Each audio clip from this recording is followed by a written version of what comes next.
Thank you for both your testimony and your service. Thank you. Next, Ms. Sanchez. Good morning.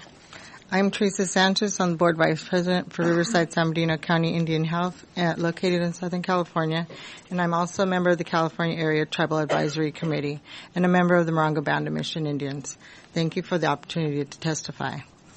IHS funding shortfall to tribal clinics. An issue was discussed with the acting IHS director both at the CRIB board meeting and through our conversations with the California area office that we received the same level of funding which we received in fiscal year 2016-17 for FY 2017-18. We had projected based on historical calculations at the national level, we would receive a $1.5 million to $2 million increase based on the national IHS budget receiving a 9.9% increase in 2017-18. We did not find out until the last day of the fiscal year what our final amount was paid, and it was less than the previous year.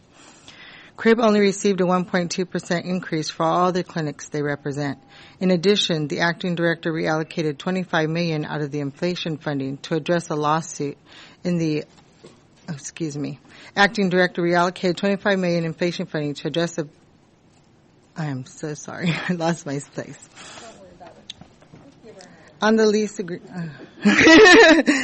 lawsuit on the lease agreements in Alaska. These funds should have come to the clinics for base funding. They acted on this change with minimal consultation with the tribes and only 12 working days notification after the July 4th holiday. To compound matters, they did not inform the tribes of this decision until mid-September. Finally, they had $33 million in unspent funding in the chef account, and they rolled this over for the agreement for the funding for the chef for 2018-19, but did not use this to cover the lease agreement lawsuit.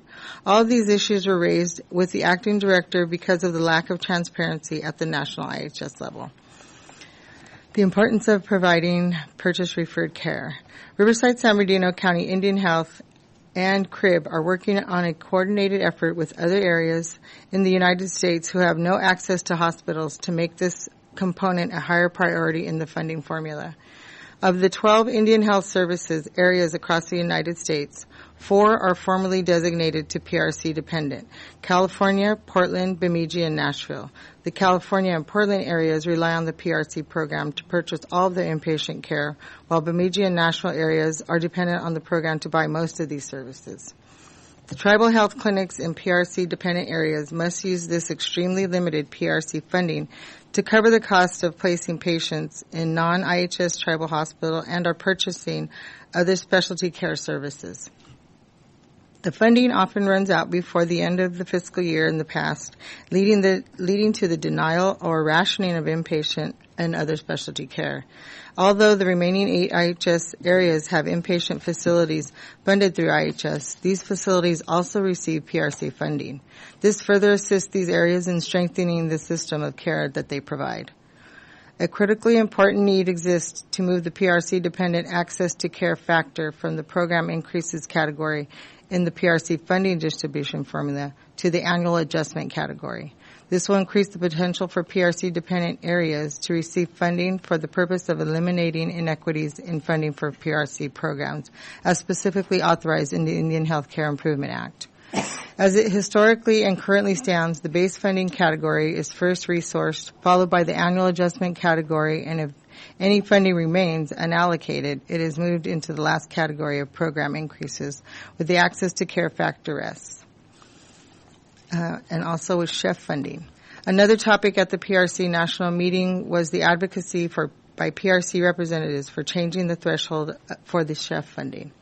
This program pays for catastrophic medical costs after a clinic has met a $25,000 match and will reimburse clinics the above amount.